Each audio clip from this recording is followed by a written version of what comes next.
believe that that's not the whole story, that there are media outlets that are there because they believe that media has a higher purpose, that it's an important part of society and so on.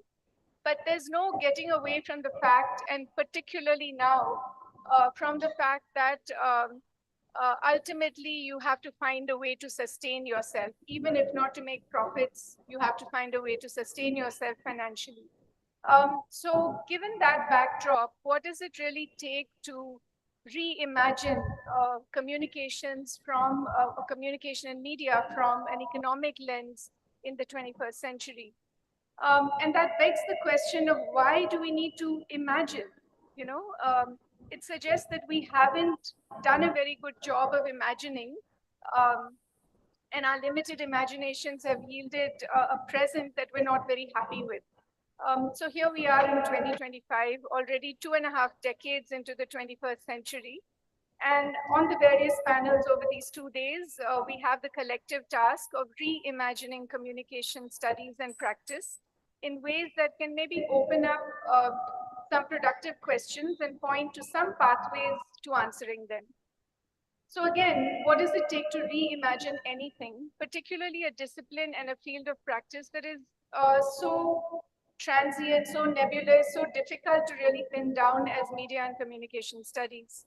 So it requires us to have, first of all, a deep understanding of history. And I think history is something that we do not pay enough attention to in the space of media studies. Because you cannot imagine the future without having a clear idea of what has come before. And I'm talking about media histories, both in local and in global terms. Um, but in addition to having an understanding of history, I think we need the courage and the intellectual courage and the creativity to kind of break with those histories and carve new paths. So over the past many years, ever since the discipline of media and communication has been around, people have studied media economics, and they pushed us to think about multiple moments in the media business in many ways, right? I mean, we've had some really good scholars in our own country who've looked at the media business in very critical ways. And recently, this has meant that we take cognizance of many new actors and processes within this space. This morning, there were a lot of questions about algorithmic infrastructure, the coding infrastructure that underlie media. And these, I think, are as much questions of economics as they are of culture and process.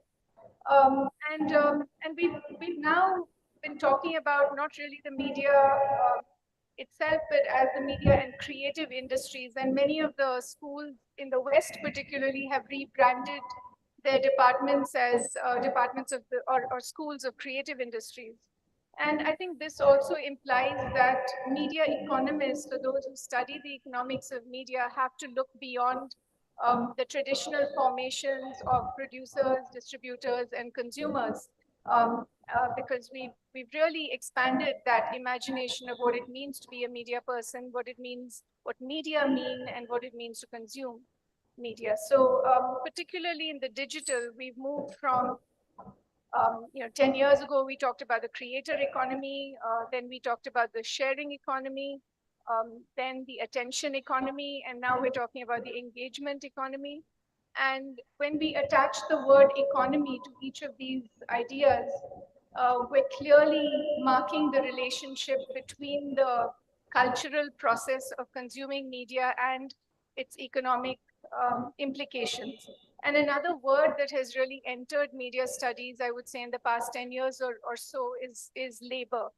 And when we talk about creator economy or attention economy, we're also talking about the sort of invisible labor that goes into creating media at multiple levels. So lots of questions, right, to think about. So on this panel, we have 3 speakers, and each of them brings a very different perspective on the media business today and how we might think about the economics of production, consumption, and everything in between. They bring between them years of participating in and critically observing the industry from different vantage points. They've thought, spoken, and written at length about industry dynamics, the political economy of the infotainment industry, and the more recent shift towards algorithmic and user-generated content. And I expect that they will give us a lot to engage with. So we'll start with a round of interventions from them, and I would request each of them to speak for maybe 5 to 7 minutes. Um, and share some initial thoughts, and then we'll go into a round of discussions between the panelists, and then open it up to questions. So I'm taking the liberty, Vagdevi, of changing the pattern a little bit, and we hope to have more time for audience engagement at the end. So we'll start with Shashidhar, and then move on to Meera, and then finally Sandeep.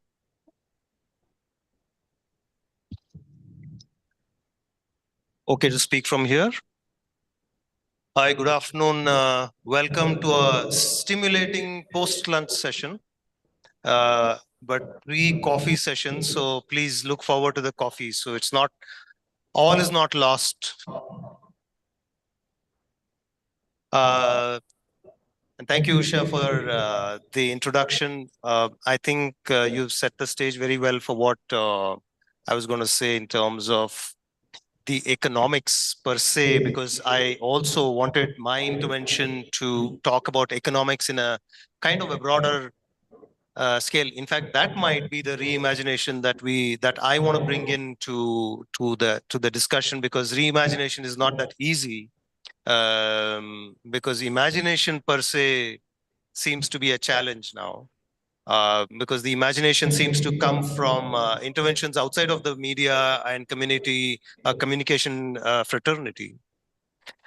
So when we are talking about media economics in the 21st century, in terms of digital inclusion and economic development, the reimagination, I would presume, would provide some kind of resolution, if not solutions.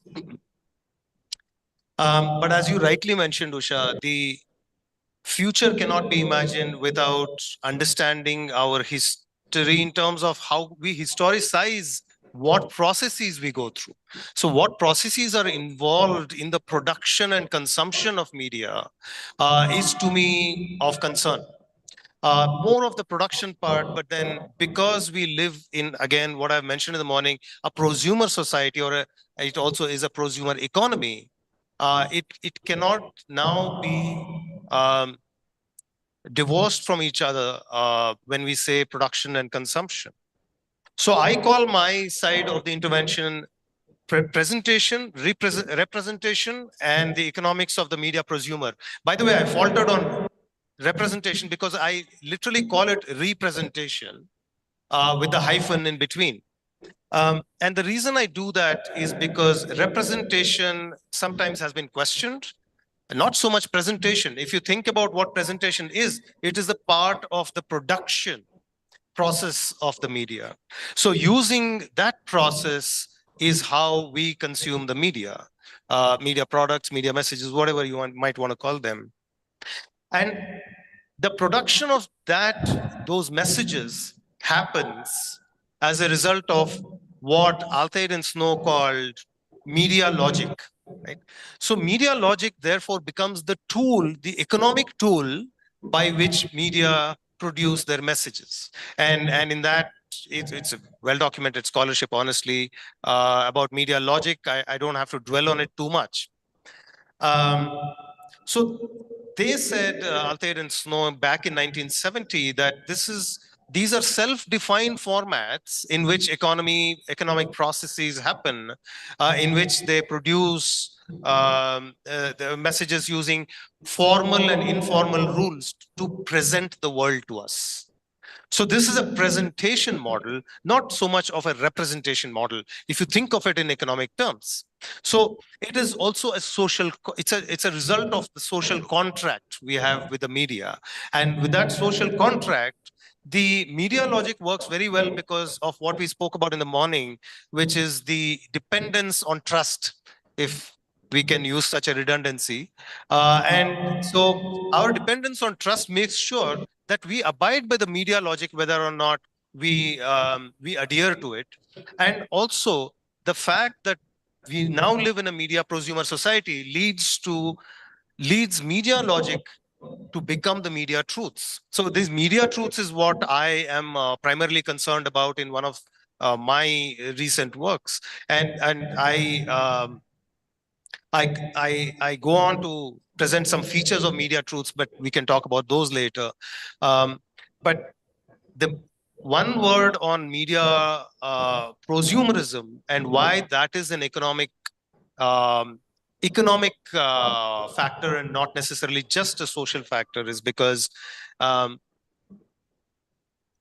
Christian Fuchs has written about this in detail. But you and I, all of us, can be seen ideologically as the digital labor. And because of that, if you look at yourself as the digital labor, producing and consuming at the same time, then you might ask yourself, what is in it for me? What is that economic good, first of all, and what is the benefit of that economic good? That's a good question. That's a question I think we were also discussing a few minutes ago. But in the end, the economics, the way it works is very, very similar to the consumer economics, in that gratification serves as a great outcome of what we produce and consume as media prosumers. So we can expand on that. We can unpack all these concepts, but given the kind of time limit we have, um, I won't go into too much of that, except to say that one word, last thing on presentation versus representation. I did a case study on the alleged gang rape in the village of Bulgari, which, if anybody knows the village of Bulgari, please raise your hand. Didn't think so. Hathras? Thank you. So Bulgari is where the gang rape actually happened, not Hathras. But we remember Hathras. It's a good mnemonic to have, but it is not the location. Bulgari is only 5 kilometers away from Hathras, and that's where the gang rape took place, allegedly. And I'm saying allegedly because the 4 accused got away without being convicted for rape, because there was no rape test conducted, etc. So at that point, what happened was, as the victim was in the hospital, she lay dying. The local youth of, basically, they were from Hathras, they were not from Bulgari, because Bulgari is just a hamlet. They went and recorded on camera and uploaded on YouTube the victims, what turned out to be the victim's dying statement.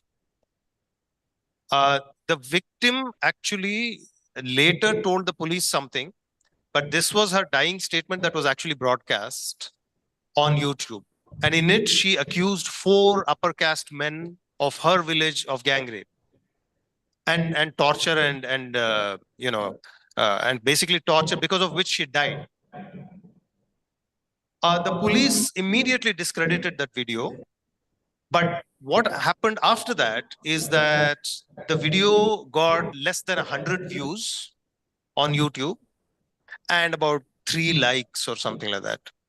So the economics of that order, which was a resistance economy, was immediately kind of doused by a much more powerful political economy.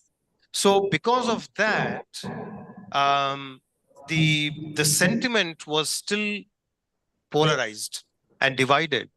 So when we talk about the 21st century economy of the digital media world, let's think about that story for a moment and ponder on how that is a part of the kind of economy that we live in. Usha, that's me. So very good afternoon. How many of you posted a picture today on your social media platform? If you can raise hands. Okay. Yeah, so that's the digital labor you already have here. Okay, thank you. I've kind of written about a connected TV in my abstract, but considering what we started discussing, I thought that will be a good idea to just give few pointers and then we kind of see where we go. So if you go back to, like we saw in the inauguration today morning, that newspapers were not there to make money, right? They were for political agitation. It was to promote independence movement and everything else. We had radio, which was also a counter narrative. We had television, which was supported by state. We had kind of films, which were very strongly a movement where people made films what they believed in. So now we have a digital. Digital makes money for itself, unlike all other media that we see before. The purpose of digital is to make money through you, unlike all other media itself, right? So the economics that we are talking about in the context of digital media is obviously very different from the economics of all traditional legacy media. There's also a kind of a argument that I have about when we call traditional, because that's also not traditional in a traditional context. So now when we kind of want to talk about digital inclusion, I think through 2-3 days back, Osama Manjar has written a post about death by data.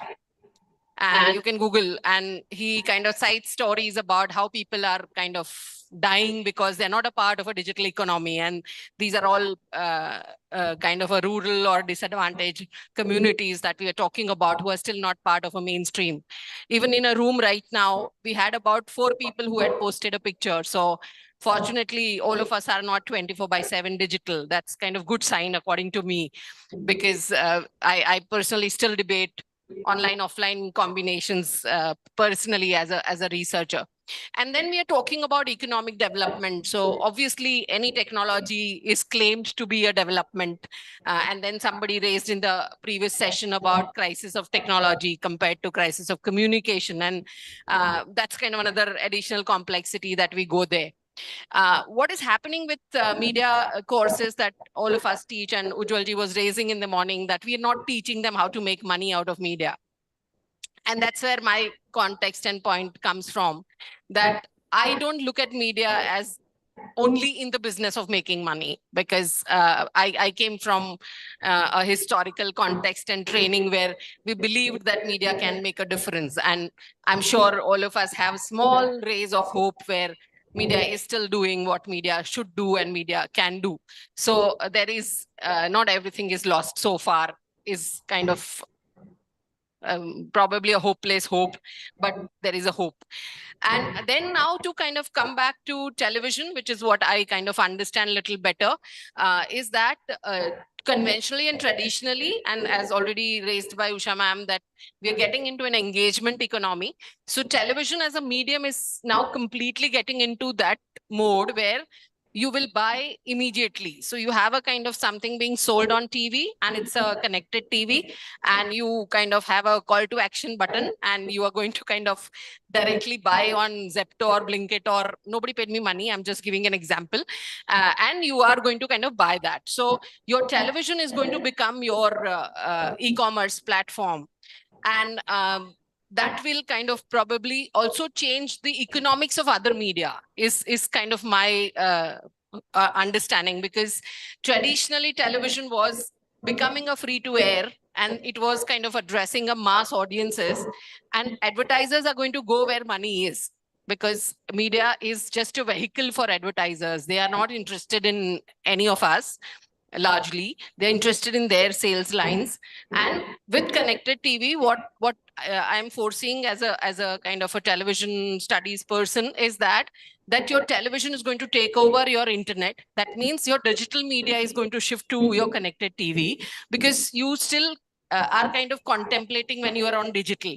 But if with your TV, I have convinced you, emotionally exploited you, and you have bought a kind of a product through TV, then your traditional modes of internet connectivity with reference to social media and all is going to change, which is what is happening with SVOD and AVOD, because people are now making decisions about watching television without advertising, and also kind of making decisions about watching TV with advertising. So there are kind of some very interesting things happening with reference to media economics, but largely, personally, my analysis is that it's very digitally exclusive, and it has very little to do with economic development. It's economic development for kind of those who own media, those who probably create media, to an extent, but distributors are going to make more money is my kind of take. Because when we talk about creation, and I am not kind of completely in line with the argument of prosumer economy, because in a country like ours, which is so complex, so diverse, and somebody was raising about dialects and all that, I don't foresee a kind of possibility that though we have a kind of sporadic case studies and hopeful lessons, but if we talk about a kind of mass processes, then I don't foresee a kind of a shift in terms of the traditional methods of creation, distribution, and consumption dramatically changing. And I'm talking about a kind of a mass level. I'm not talking about individual case-to-case basis. So that's kind of largely the context I set, and then we'll kind of talk more about it. Thank you.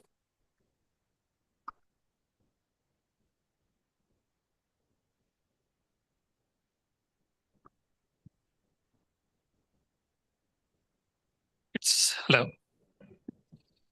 It's very interesting that I see the divide between media scholars and what the reality of the media business is. Because as scholars, we tend to hope that there's some good, that the media has a good intention. Like I've always said it before, and I'm probably the most pessimistic when it comes to media among all the people here. I think, and I believe, strongly convinced that media is just a business, right? They can be a corporate watchdog. They can be a government lapdog. They can never be a social watchdog. And then the logic is simple, right? And media economics is a good term to explain that. What is economics about? Economics is about taking a product and profitability in terms of how do you leverage that product to sort of increase your profits. And so the concepts of supply and demand, the concept of scarcity, the concept of profits and value for money, that's basic economics. Now, if you look at areas like content creation, content distribution, content copyright, audience consumption, all the compliance, policy, and regulation, all of them are tailored to enable control, right, for people who create these products so they can make money off that. And how these activities impact the media landscape is important for us to understand, because whether it's media ownership and concentration or digital transformation, advertising and media regulation, intellectual property rights, everything is about privileging the content producers, right, in terms of the structure. Now, the thing that's happened, though, with digital convergence is what used to be scarce in terms of spectrum allocation, in terms of channels to beam content, in terms of studios that control production, that flipped, right? And that is where, in terms of user-generated content, the prosumer economy, the creator economy, everything has become about attention and engagement. Because suddenly the shoe is on the other foot. Now it's about saying, okay, like earlier it was like you either watch this news at this time or we don't care. Now it's about video on demand. Now it's about trying to get you where we get you because we want you. It's about likes. It's about viral videos. It's about TikTok. It's about YouTube.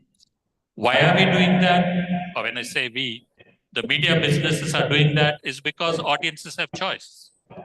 Audiences can now produce their own content. They are not interested in going on to traditional television and watching whatever they are watching.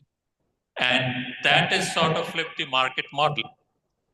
And so what we need to understand when we are looking at media economics is the scarcity and abundance in terms of how did that flip? How did this digitalization make that happen? And how did it change the economics models? So that was one. And if you look at the change from subscription models to advertising, the top-down kind of models that Dr. Melkote was talking about in the morning. Now it's all about co-equal kind of models where the user is also the producer.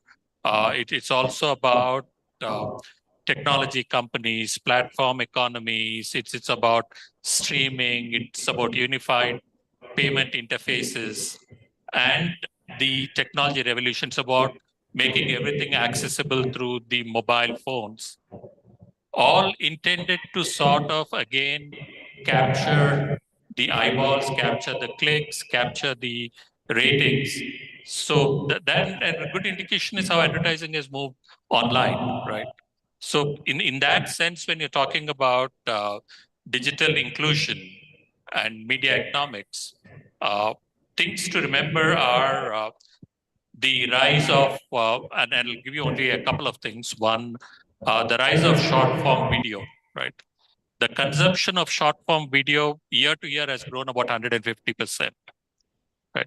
From traditional kinds of things. The average user has watched 35 to 40 short videos every day, right? The content duration is of 15 to 30 seconds. And it's showed a completion rate of about 85%. So every time you're scrolling through your Instagram or your Snapchat or TikTok videos, it's just 15 to 30 seconds. And that is where it's the leverage is moving away from the media legacy industries to the individual consumers. There was an interesting article about this village in Bihar the other day about how the whole village makes YouTube videos, and the kind of economy that it's propelling, right? And it was very interesting. On the other side, which I don't know how much it is in this country, but at least around the world, podcasts are growing exponentially, right? Reaching approximately 95 million listeners, and annually they grew by 60%. So there are people who now even complain when you call them podcasts because they say, no, that's radio, it's not podcast. And I think that train has left the station. Non-music audio content consumption grew faster than music streaming. More importantly, in the Indian context, regional language podcasts grew 80% faster than English podcasts. So all those, and I could go on and on, like I have numbers for different kinds of things. But the things to think about in the digital transformation of media economics is how, in the principles of scarcity, digital technology has fundamentally altered this paradigm, creating an environment of content abundance. This shift has democratized content creation, which used to be in the hands of a few, but simultaneously fragmented audience attention. In India, over 800 million internet users, combined with the lowest data costs of the internet. For those who have gone out of this country, I'm sure you have sticker shock when it comes to having a mobile phone or data plans or whatever, right? And that has led to an explosion in terms of content creation and consumption. Now, the other thing is the attention economy. The creator economy in India has become a significant employment sector. A lot of people, millions of Indians are generating income through content creation. And like YouTube, Instagram, domestic alternatives. And I think this represents a democratization of economic opportunity previously unavailable through traditional media channels. Right. So coming to digital inclusion and economic development, right? The ability of populations to access and effectively use these digital technologies through mobile and low data costs and content creation and all that. I think the Indian government, through initiatives like Digital India, BharatNet, Unified Payments Interface, have actually accelerated digital inclusion. Right? There are other issues, but in terms of media economics, it's created an economic multiplier effect. Right? The expansion of affordable smartphones has also enabled broader participation especially among previously underserved populations. Every person I see now has some version of a smartphone because it's so affordable. Rural consumers now access e-commerce, digital banking, educational content, and entertainment directly through mobile devices. It's reduced transaction costs, expanded market access, and created new economic opportunities.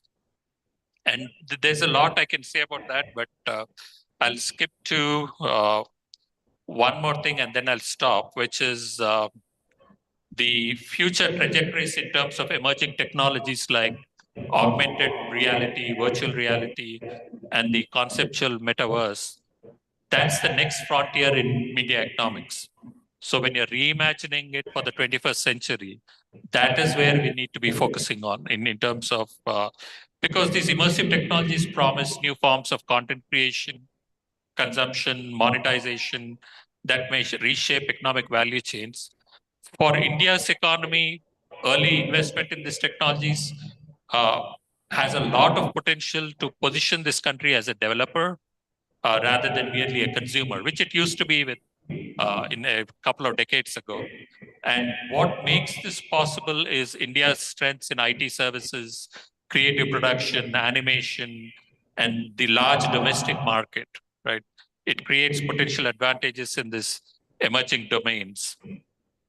And so while everyone's talked about artificial intelligence transforming content creation, the automated content creation and predictive analytics are reshaping media economics also at a fundamental level. I'm not addressing all the algorithms and everything else because people have talked about that. But these technologies also create new economic efficiencies. And India's position in this transformation right now remains ambiguous, but we have significant AI talent. But the issues are with data infrastructure and algorithmic sovereignty because most of the algorithms are run by big tech companies. So in terms of how India navigates these challenges will significantly impact its position in future media economics. So I'll stop there. Yeah, thanks for all of that. And I will ask you to respond to one more round of questions. And if you have questions about what they've just spoken about, just hang on to them. One thing that, a word that all of you used, content. And I think there's been a significant shift in how we think about media when we started using the word content. So the moment we say content, it is something that fills a vehicle, right? It is not important in and of itself.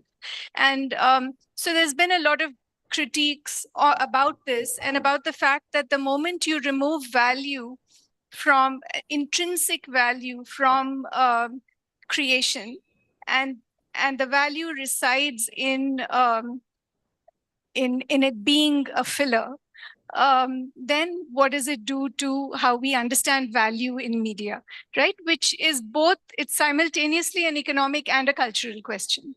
So that's something maybe you could all reflect on from the points of view that you took right now. So that is one. And I'd also like to get some response from you in terms of how media companies are positioning themselves within this changed economy, or how they are reinventing themselves. And just to give you an example, and this is happening both in India as well as globally. So one example that's been talked about a lot is the New York Times. And there was this one very popular article that was headlined, "The New York Times is now a gaming company." Because after they acquired Wordle, during the pandemic, now they actually have more downloads of the gaming app than they do visits to the news site. And so now they've monetized the gaming app, right? You can't maintain a streak, you can't have statistics unless you buy the app. And again, so what does this mean for New York Times as what we might have thought of as a legacy media company? Similarly, in India, you have organizations like India Today, which make a lot of money out of the conclave and ticketing to events like the conclave. Now, it is media content, but is it media in the way we used to think about it? Another interesting, perhaps positive development is how digital first media outlets like News Laundry and the News Minute have actually combined forces. And I think that is a recognition of a certain kind of scarcity in media funding, right?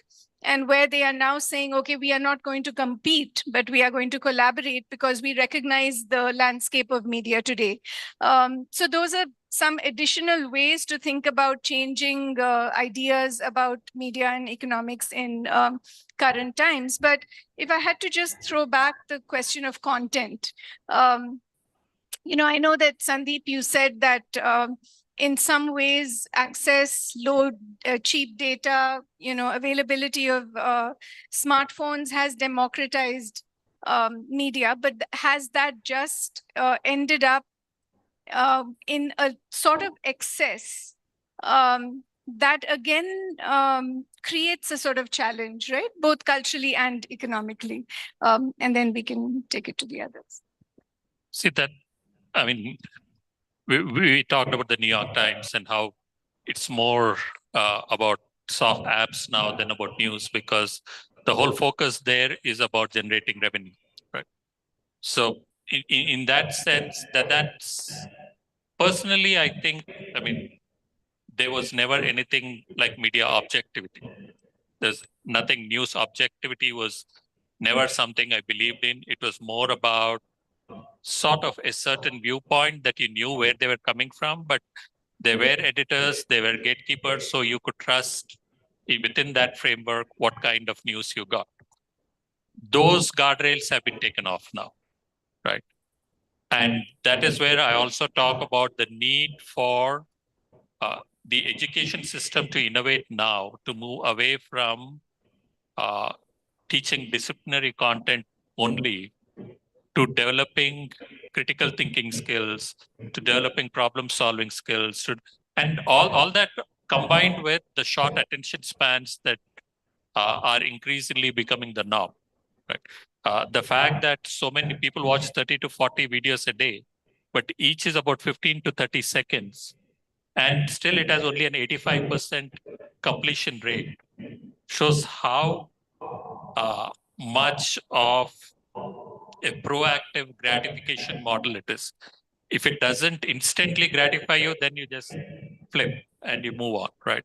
So in that sense, when we talk about content in the legacy media kind of model, we are talking about longer format videos, longer format articles and everything. When I went to grad school and took Dr. Melkote's class or other classes, I had to read 100 and 150 pages a week for a class. Now I give 10 pages, 15 pages to my students. Still, they find it difficult to read, right? Right. So I'm not blaming anyone. I'm just saying the kind of screens that people have become addicted to has sort of changed the model of consumption, right? People just doze off if I even get them, sit there and get them to read. After the first 5-10 minutes, it's the attention drops. So correspondingly, I think content has to change. Our definition of content has to change. Our understanding of how to produce content has to change.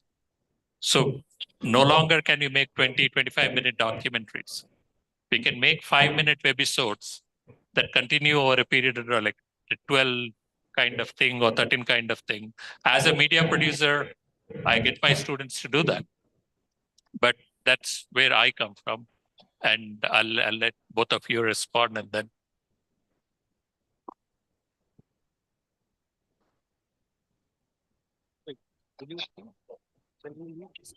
This is working. Yeah. Okay. Now, I kind of, so my take on that is that the moment we are talking about what we are talking about, we're talking about a certain group of people. We're not talking about everybody. I'm not kind of ready to buy that argument that every 9 out of 10 Indians are using digital media and everybody's attention I'm not kind of coming from there because I have been teaching women students. I've been teaching first generation women students, and though they afford smartphone, they don't have a time and luxury to sit and watch reels. At the same time, I got a PhD student last month who said she wasted 1 year because she got into reel addiction, and therefore she could not work on her proposal. So for me, the good news is that a lot of people are recognizing. So similarly, as the models for television, newspapers and radio have evolved, similarly, the models of economy for digital will also evolve, which is what we are seeing when we are seeing news portals collaborating, or we have now a collective reporting of elections that News Minute and others did, and all those things. But the point I was trying to make was that I'm not trying to buy that idea that content is just a filler, because my understanding is that there is also active gratification that is possible now compared to in a history of time, because I cannot go back and look at X film that I want to see. So which is now a possibility. And like, just to give you one example, in my class other day, I said, can you identify films that talk about media? And I gave them an example of Mumbai Meri Jaan and Wednesday. And I said, why don't you kind of look at this too? It's a very interesting comparable. And then they go and Google and then say, yeah, you said it is here. Okay. So I think the role and classrooms have kind of, I also have the same experience when I'm saying sit and read. They don't want to read, but we are pushing them to read, being postgraduate students. All that is happening. But when we kind of come back to inclusion, digital inclusion, I am not buying the argument that media technology and digital technologies are kind of making more people inclusive in a country that I live in. We have in Maharashtra Ladli Behna Yojana, which changed the election actually. And I've been talking to women, and then the prices have gone up of everything. So they had this very interesting analysis. Obviously, all this is a post-event wisdom. That's kind of unfortunate. But she said it would have been better if they would not have given us money and at least maintain pricing. So why is it that we had a third election with a differential result in itself speaks of active audiences, is where I come from. But in a kind of a context that you are raising, content is becoming a filler. But at the same time, my understanding is that audiences are going and seeking also content. So, but lot of content is becoming paywalled. So that is something which is kind of little scary. I buy the argument that media is always a business, but the fact remains that there's something called public good. And in a country of our complexity, I personally feel that state ideally should support some amount of public good by at least providing some quality content, which seems to be very polarizing, which seems to be very vested interest driven. So, but I am a kind of, as I said, hopelessly hopeful. So I feel audiences will become kind of wiser in a course of time. We'll have a kind of a differential consumption. And hopefully consumption will push the creation. Like. Yeah, thanks for that question, Usha. I think it's a very important one because content as filler, that's a great way to put it. Susan Sontag, to whom actually Dr. Vinod Pavarala introduced me, because I wasn't really familiar with her works until he wrote a review of my book and he mentioned her name in it, wrote about interpretations. And in that essay, she wrote about why interpretations are dangerous. And when she uses the word interpretation, she's really talking about the interpretation of content and not of form. And that raised in my mind the question, can content exist without form? And therefore, can form exist without content, which comes to your question. Now, a form without content is like a building that only has scaffolding and no building itself. But a building has to have a form in order to have like a home in it. In my work, I use this concept of suture. It's a film theory. It's a theory in film.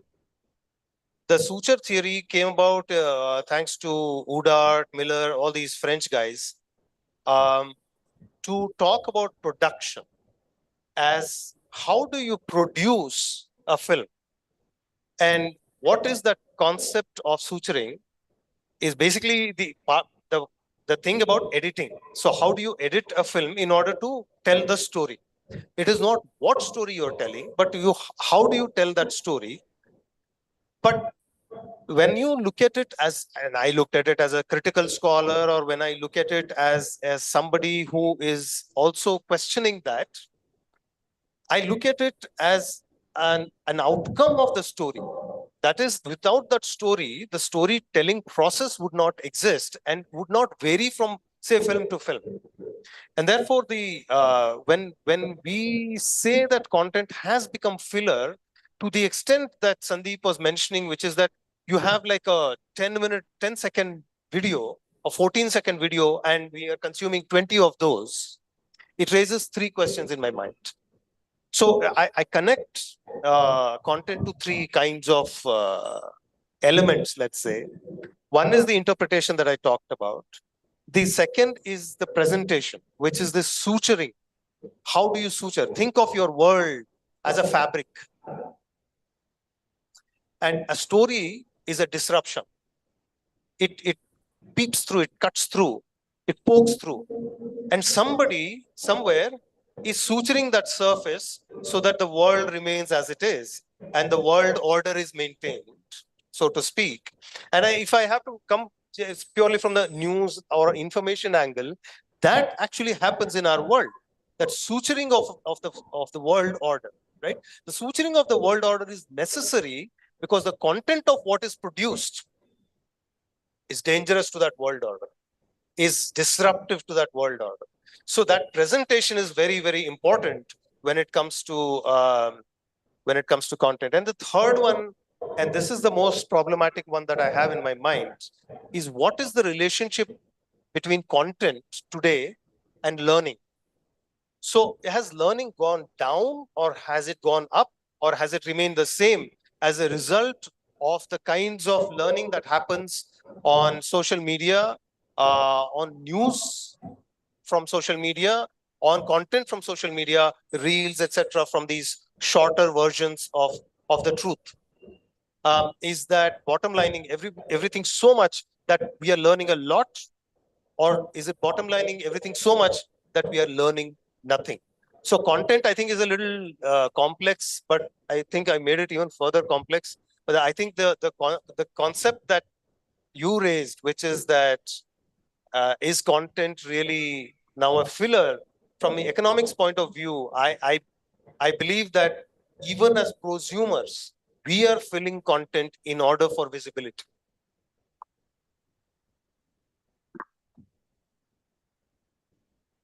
Yeah, thanks for that. And actually, what I would like to sort of close out this part of the panel with is just to say that I think we've only touched the surface of the sort of economic questions that arise in a digital landscape. And of course, the title of the panel was Digital Inclusion. And we know from what Meera said and what Sandeep and Sashidhar said that multiple things are true at the same time. It is true that, because of cheap data, because of the availability of phones, more people than ever have the ability to raise voice, have the ability to make themselves visible. But at the same time, that does not translate necessarily into economic development.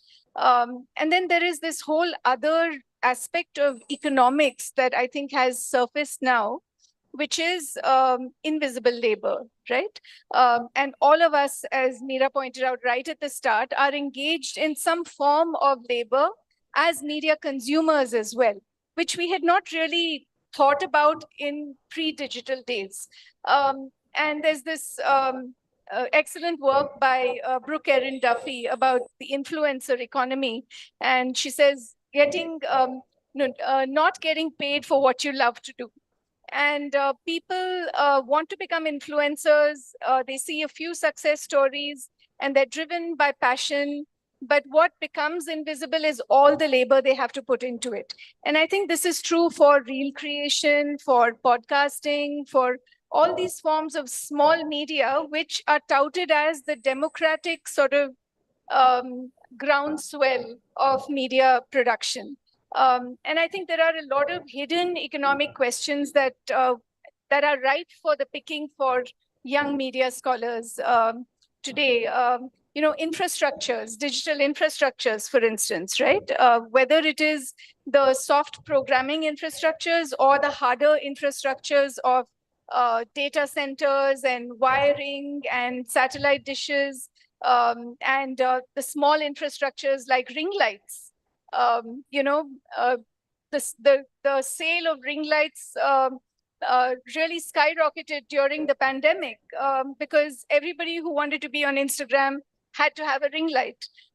So there are, I think, a lot of really interesting questions that we can ask to complicate this understanding of what are media, what is a media business, what is content, and of course, academics, if we have any expertise, it is to complicate things. So I think a lot of interesting questions. And I just wanted to ask if there's anything else that you all would like to add before we throw it open, or shall we open it up to the audience? Yeah. So like one of the things that I feel is that when we are talking about distribution of media content, as he raised about platform economy, and we'll have eventual subsequent kind of thing, but we have started seeing in India also the bundling, no? With your phone, OTT channel is bundled and all that. So there will be increasing reduction of your control over your own consumption, which is what is kind of shaping up. And unless you become wiser and intelligent about what you are consuming, you are going to be kind of get carried away. Yeah. So that is something that I think, and then we talk about media literacy, but my worry is that those hooks and clips that are there in reels are very difficult to resist. I'm sure more people will agree. How many of you don't kind of, when you close, but Sandeep said 85% of them are still not completing. That means people are getting tired. 85% is completing. Okay. So I don't know. Then that means more worrisome. Okay. Thank you. For 30 seconds. Even for 30 seconds.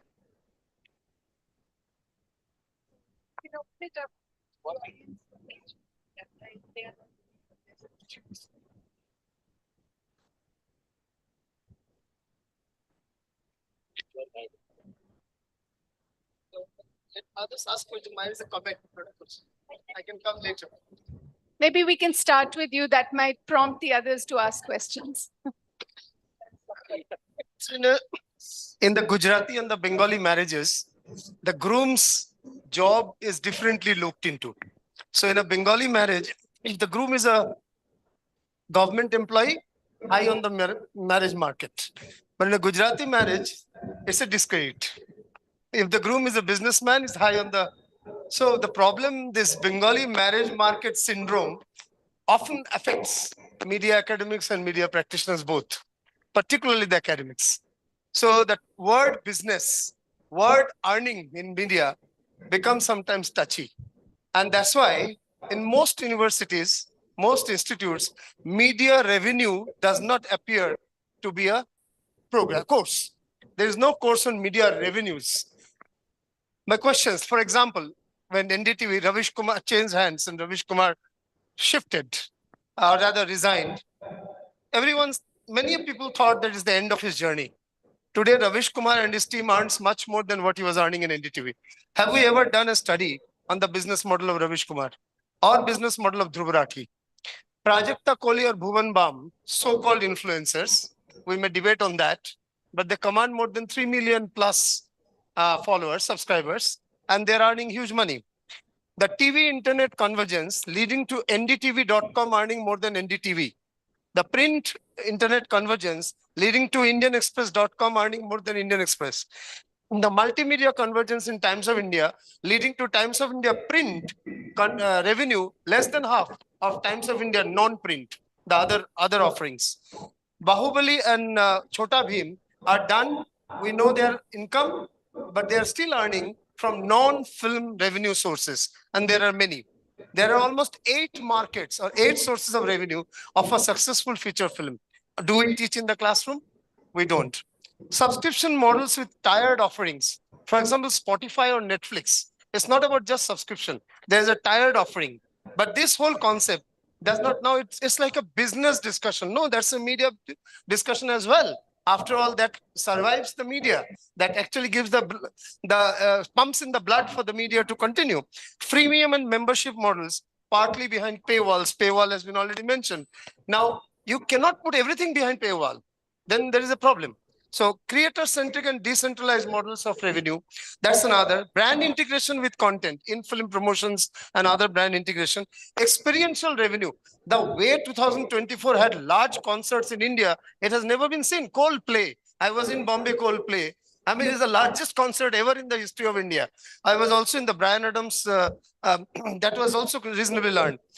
Content licensing and syndication, that's another source of revenue in a big way. Just two examples I'll give very offbeat. One of my friends has made long back a film titled Lunch with My Friend's Wife and put it on YouTube. He spent 86,000 rupees. Till date, he has got 9 lakhs income from the YouTube. Small paisa, few paisas per viewer.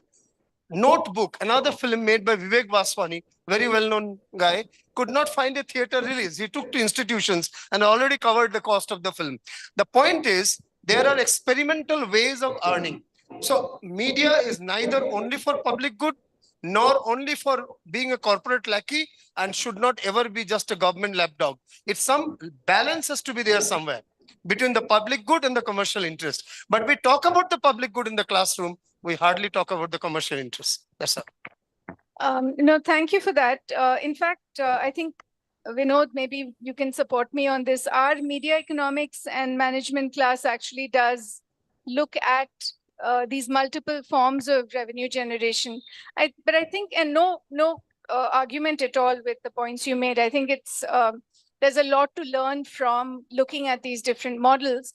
But the question is, again, I think, what is its relationship with inclusion? How inclusive are these systems? What does it mean in an economy like India to have media behind these or occupy these kinds of models are questions to ask, that's all.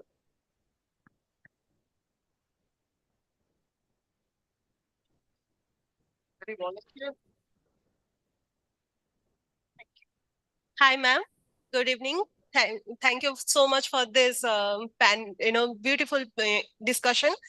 So I am Shoinali. I'm working as PR, Fortis Hospital, Kolkata. I'm public relation officer. So before stepping into corporate communication realm, I used to work in PR agency. My career started with Concept PR, where they used to add content writer. I mean, for digital PR as well, for normal writing for press release as well. We used to have a content writer, and sometimes we ourselves used to write that. But they focused on building relations with journalists to get news done, to get branding better. Then I moved to Burson, that time Genesis BCW, where they have AI. I mean, which can write press release and everything, and they used to take class to employees that how you are going to use this AI, how you are going to use the write the press release, and where human intervention needed, because it's AI driven technologies. We have in-house AI on that time, and this is the first time in a PR agency that they introduced this AI driven technologies that was completely in-house, not driven by any chat GPT or something like that. So my question is, as like they don't have that time, they didn't have any content writers. They always told us that think about how we can do the digital PR, how we can build a good relation with media so that we can publish our stories, we can write good pitch note. So that's how that started. I witnessed that shift in PR realm in media. Now, as you can see, Times of India using AI driven pictures. Even they are using, medias are using AI-driven contents. Even in Australia, there's one Fox Corp, there's one media industry where two journalists are there. They are writing the whole story, like 3,000 around article using by AI. So my question is, how reskilling is needed for media industry, for students, and how this, I experience the shift. I'm still now, even I won't say that AI just, intervening, changing the media realm. Even as I'm in a hospital industry, I can see the doctors, change from open heart surgery to robotic surgeries. How things, AI, how they are, playing a crucial role in healthcare industry as well. Even in So, chat shop. so if I'm to get you right, your question is, how do we reskill Yes, yes, communication professionals today yes. in the face of increasing use of AI? Yeah, exactly, right? exactly. That's my question. Yes. I think actually Sandeep did speak to that, right? To some extent. Do you want to just elaborate? I probably didn't address it as directly as whatever, but I do tell my students that they can use AI for their assignments. I do tell them most of our jobs are not going to exist in the future the way they are now, including teachers and doctors and everyone. I know people in Hyderabad who are working on AI models for hospitals, where when you go in, you're met with an AI machine that diagnoses which specialist you need to see, right? It's basically symptomatic. So it'll ask you a series of questions that say you need to meet this person or that person. In terms of teachers or whatever, even today, and I was telling someone this, you can go online, create all your lesson plans, create all your class material, create PowerPoint slides, create everything on AI, right? So in the future, the jobs are going to be there for people who know how to leverage AI, but people who don't know how to leverage AI, they're not going to be any jobs, right? So, and what kind of knowledge you need is more about what I was talking about in terms of critical thinking, in terms of problem solving, in terms of, because how do you separate out, people talked about misinformation, disinformation earlier. How do you separate out false information from real information, right?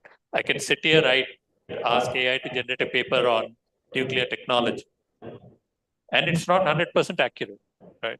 But I need to have the subject expertise to be able to go through that and say, this makes sense, this doesn't make sense, because ultimately it's just taking it from publicly available databases and building through large language modeling, building the content, right?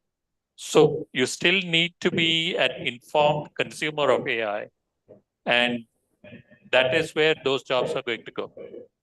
So Context, because Fortis and Apollo will not have a same. Fortis and Apollo will not have a same PR context. So That's so true, but still, crisis communication is always PR. Like Yeah. I have to draft true. how to, say to journalists. I mean, I face so many, crisis communication, Archicor cases and all. I have, in future, I'm also thinking how to write some, case study like that. What I faced in my, Archicor case, it was like horrible in that time in Kolkata when doctors came on strike. So it was, let me share with everyone my experience, what happened. So I joined that. Sorry. Oh, I'm so sorry. I'm so sorry. Yeah, I'm so let me sorry. Yeah, thank you. let me attempt one last thing, just taking on both of them, but very, very specific thing. That one, how do we reskill or how do we skill up our students to address and embrace the AI ecosystem? That is the larger question.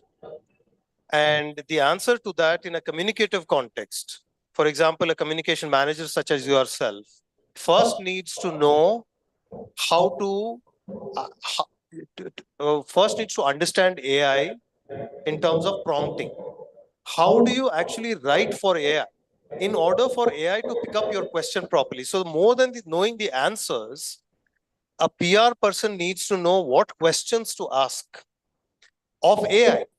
So once you understand what questions need to be asked, and if I can weave that into a writing class, then a lot of that can be accomplished.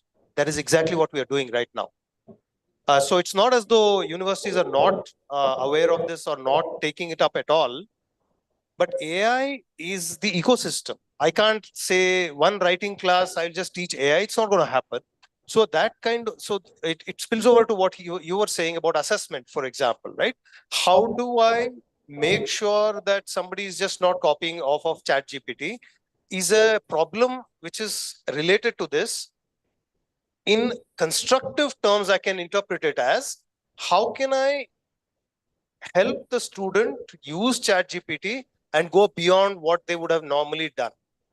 So if we can do that, in order to use an AI agent in the communicative terms, then I think that's all we can do. Because then, after all, I mean, you can get into a hospital, somebody else can get into infrastructure. They can use it in the different kinds of ways. So this is less of a question and more of a thought that came from all the conversation. And Dr. Chaudhry's comment that he was making about revenue and money, because we were trained at the Indian Institute of Mass Communication, and when all of this was not happening, and Dr. Desai's comment as well, because we have to make a very clear distinction between a journalist's role and a content creator's role in this ecosystem, like you were talking about, the role that we're going to play and how we're going to use AI for that. So we need to have a very clear idea whether I'm a journalist or I'm a content creator. Because there is no thin line between these two people. They are very different people from each other. If I'm going to create content, I'm always going to be a journalist because I know what it means to talk to people. I know what ethics is. I know what media law is, which most of the content creators would not know. So people who have done journalism, they know what is the difference between these two people who are creating content, because I myself do audio.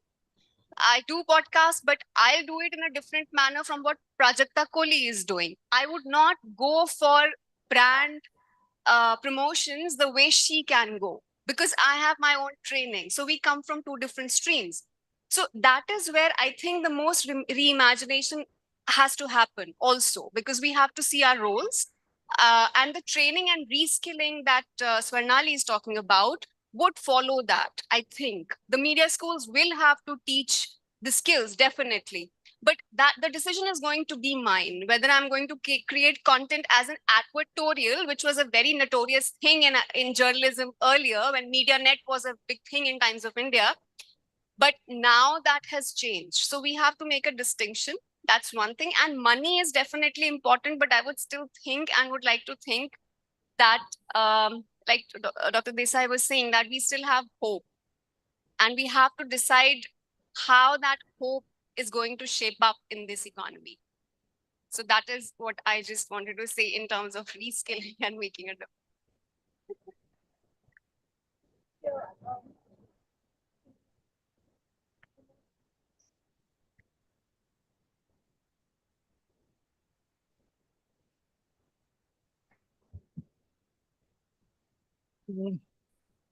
Yeah, this is a comment also, since everybody is making comments. I'm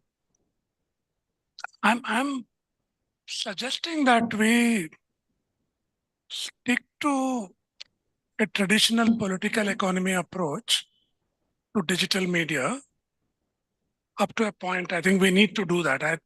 I have a feeling that somewhere in the excitement about the cultural economy, we are somehow losing sight of the macro analysis of the political economy. I mean, Dr. Sanjay here is from the academic capital of political economy, Simon Fraser. I'm sure he'll bear with me when I say this. But I mean, we need to stick to analyzing the power dynamics, the economic structures that shape the production, distribution, consumption of digital media. And I don't think we have done enough of that yet, because there are new dimensions emerging every day that we barely understand. So analyzing the power relationships between different actors in the digital media landscape, including platform owners, what you were talking about, content creators, users, and the regulators, the government, is very important. Also, the media ecology, I think somewhere Sandeep or somebody said, in terms of digital inclusion, some of the recent initiatives have also been quite inclusive, or it expanded the sphere of inclusion. I have my questions about that. I mean, it's a very top-down policy initiative of what they think is inclusion. And I think there are others, people like Joe Taki and others have talked about meaningful access and meaningful inclusion, right? So do the marginalized, for whom access to media infrastructures should mean access to some kind of voice infrastructures, more empowering, has it really happened, right? So while doing this traditional macro political economy work, you could also shift attention to a more micro level cultural economy analysis, looking at individuals as well as groups that are trying to negotiate with these power structures, trying to find gaps for counter-hegemonic kind of work. I mean, I don't want to romanticize it too much, but to the extent that they could actually subvert the political economy. So I think the media economics approach to the new digital landscape needs to do it at different levels, at different layers, and not abandon our old-fashioned political economy approach because it's an old thing to do. I mean, Christian Fuchs is still doing it for the digital economy quite systematically, right? And we need to follow that. Yeah. Thanks.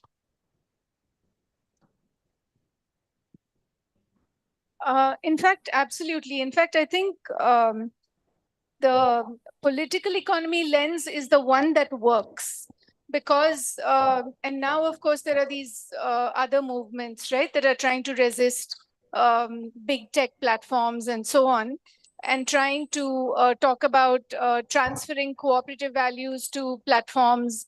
Can we create a platform economy that is not dependent on big tech, but finds, reflects the values of the cooperative movement and so on? So there are both in terms of analysis as well as in terms of response. I think the political economy framework absolutely works.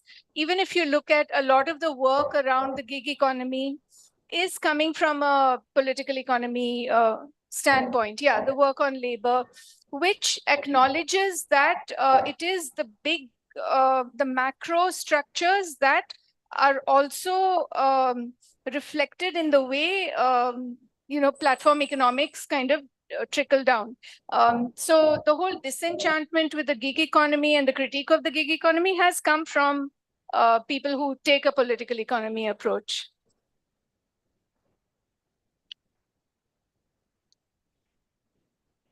I am Kalyan Kumar, undergraduate economics student.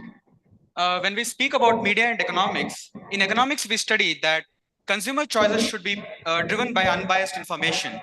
However, when corporations own media houses like Jeff Bezos with the Washington Post or Adani Group with NDTV, doesn't this create a conflict of interest where business-driven narratives influence public perception? Wouldn't you agree that this distorts market behavior, leading consumers and investors to make economic decisions based on biased reporting rather than objective analysis? Ma'am, I had a small follow-up question. How can we create an economic model where media remains financially sustainable without relying on corporate ownership? Thank you.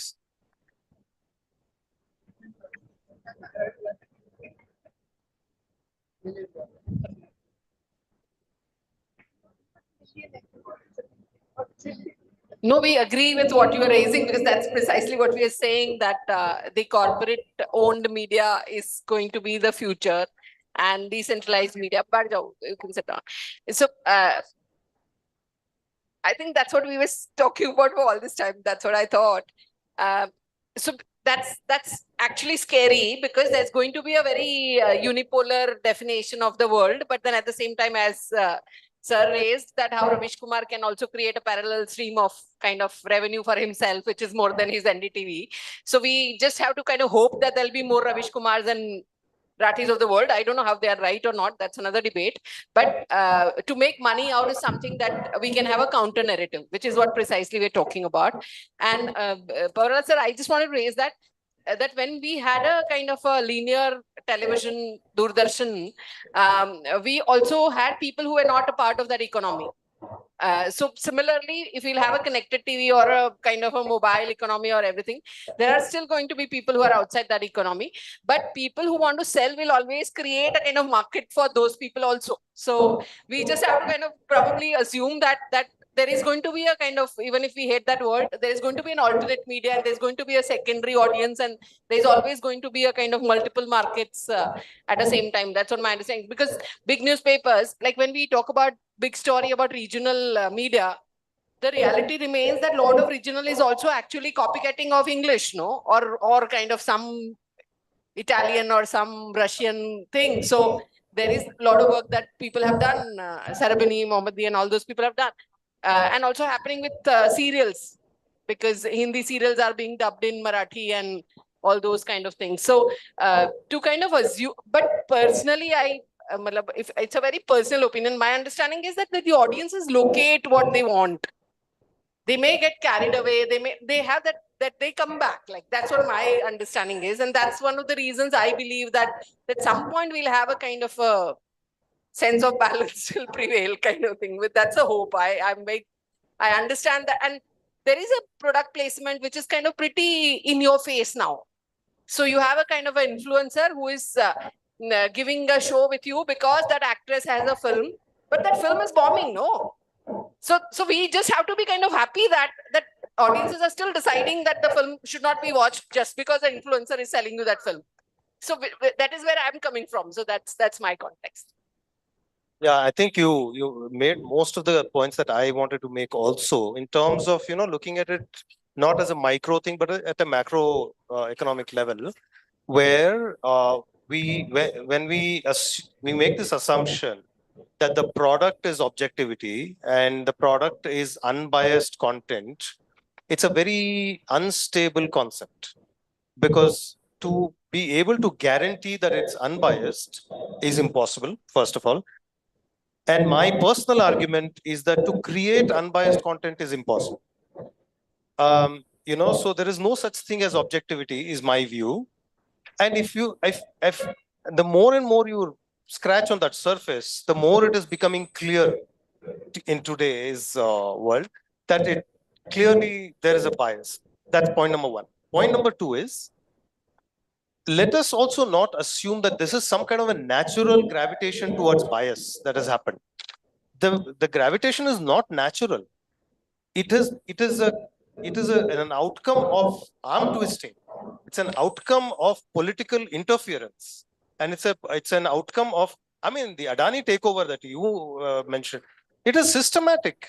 Correct. That's the right word. It is systematic. It has been, I can say this openly, that it has been engineered, and that is the reason that and the reason for that is what NDTV was before. So what economics can actually do in order to subvert, and through this morning and afternoon, this has been my point, is that you can create these resistant voices, but it is equally possible to douse out those voices. What I am really glad for is this alternative economy that's coming up. That the fact that you can actually raise the resistance and be visible out there, and somebody, as she said, can pick up and say, oh my God, I didn't even know this. And then that can spread virally, which is exactly what happened in the previous election, if you remember, right? So I think that's the best we can hope, is my point. Sir,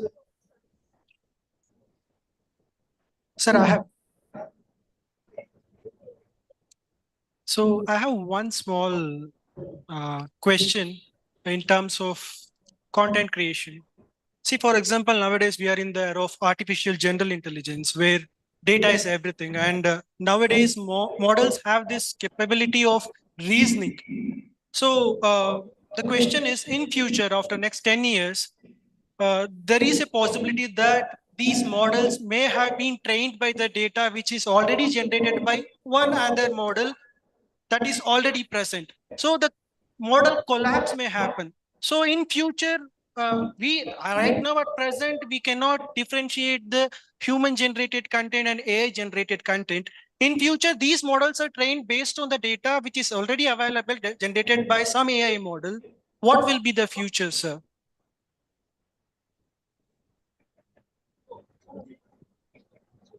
Yeah, you want to answer? No, I was trying to extend that the political economy spaces, I don't think are actually dead. The platform economics that we are talking about and the hyper democratization that is implied, I don't know at what point in time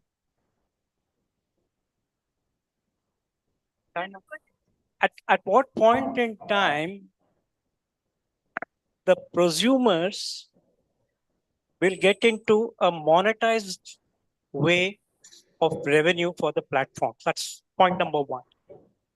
When they will ask to be paying by the bit, even to get their attention, that is something that is likely to come. Because off and on we see WhatsApp messages, fake or real, that henceforth by the word they're going to chat. I don't believe in it, that might be fake. But the indication is very, very cleverly couched that don't assume these free spaces. The second point, Usha, I wanted to ask about the inclusion that you mentioned.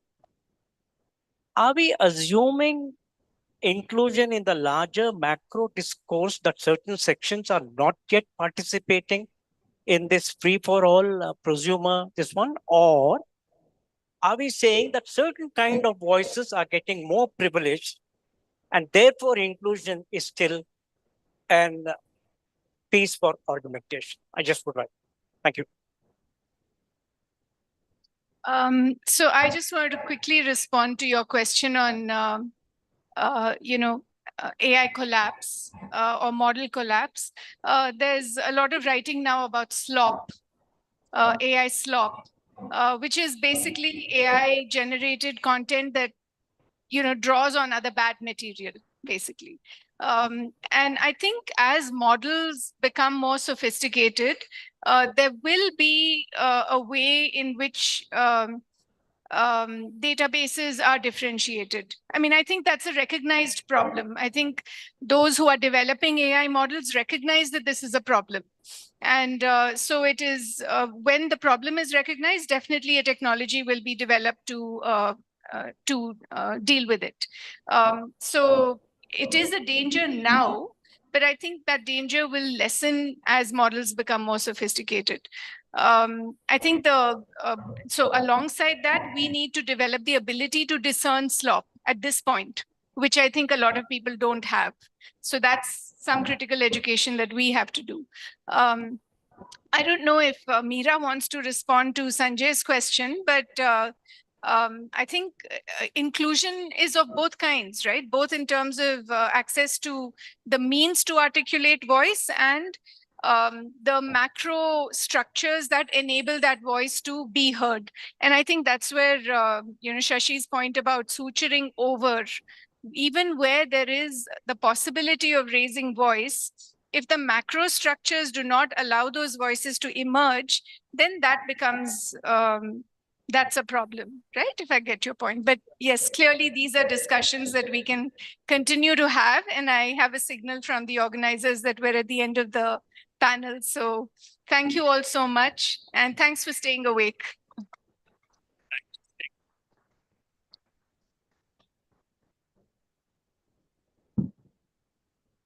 As we conclude this insightful discussion on media economics in the 21st century, digital inclusion and economic development, We extend our heartfelt gratitude to our panelists for their valuable perspective.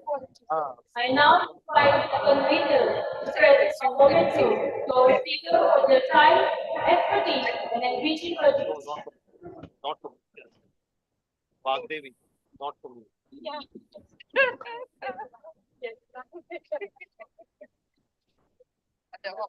आप इधर Thank you. So you want to take time? Thank you. We hope we get to talk over. Thank you.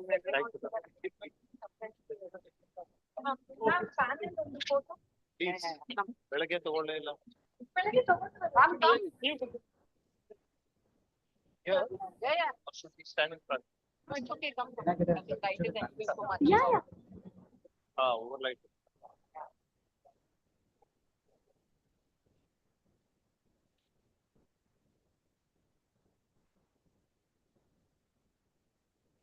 Thank you. Picture with panel. Please come.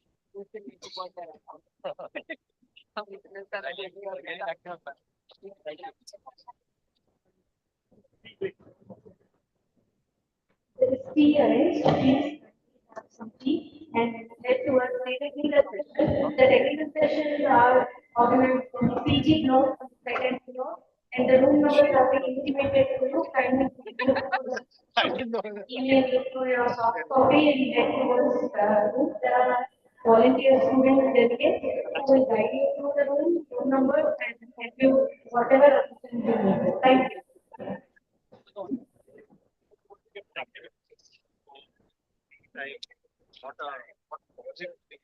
Your labor is done. Your physical labor is done. Why not you left for tomorrow? I want more.